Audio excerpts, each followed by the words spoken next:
சிறியவளே சிறுமகளே கார்கொலுசுல நான் சிறையே கார்குழலே பூமகளே முழு மெழுகுல வடிச்சவளே சுங்கக்குடி சேலக்காரி எம் மனசுல காவல்காரி மன்மதனை போதையில் அழுத்துறமா எவ்விழி மகள் மந்திரக்காரி நீர்விழி வீழ்ச்சியாய் கார்குழல் நீந்திடும் மீன் வகை உன் விரல் பாடிடும் நின் சுவை தேன்குரல் தேடியே வாடுற உன் நிழல் கதக்களியாடும் போது கார்கொலுசுகள் ஜொலிக்கும் பாரு மலர் முகம் காணும் போது என் உயிரோ சித்தையில் எருது நடக்கிற நடையழகு அவளது இடையழகு சேலைகள் மின்னிக்கிட்ட புது ரவிக்கையும் ஒரு தனி அழகு சிரிக்குது கண்ண கருவிழி சிவக்குது கண்ண மறுக்குழி அழகிய அவளது முகமது மயக்கிடும் ஒரு தனி முழுமதி கூந்தலில் சிறப்புடிச்சவன் காவிய காதலை கரம் பிடிச்சவன் ஆழ்கடல் முத்து கொழிச்சவன் கண்ணி அழகுல சிக்கி தவிச்சவன் பாரதி கம்பனும் தேடிய மான்விழி மாயங்களால் பிழை கொண்டது என் வழி சோழ கிளியவள் அன்ன கிளியவள் மாலை பண்ணி தந்த தங்க மலர் கோடி.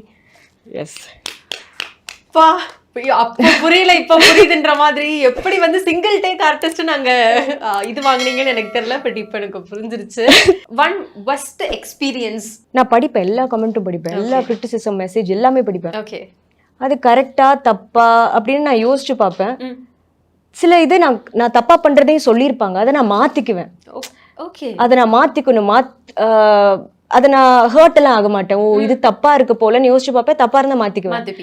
எனக்கு கரெக்ட்னு படுறது தப்பா சொன்னாங்கன்னா அவங்களுக்கு புரியல, அவங்களோட இதுக்கு அது நம்ம போய் எக்ஸ்பிளைனும் பண்ண முடியாதுன்னு அதை விட்டுடுவேன். அந்த கோவம் அப்படின்றதுலாம் வராதா? வரலங்க நிஜமாலுமே. அந்த கோவம் ஸ்டார்டிங்ல மேபி பீயிங் அ கேர்ள் அந்த பாடி ஷேம் பண்றது இல்ல அந்த மாதிரி காமெண்ட்ஸுக்கெல்லாம் கொஞ்சம் பயமா இருந்தது. என்னன்னா இது அப்பா அம்மாலாம் இதுக்கு பழக்கமே கிடையாது, இதெல்லாம் பார்த்து என்ன நினைப்பாங்க பாவம் அப்படிலாம் தோணும்.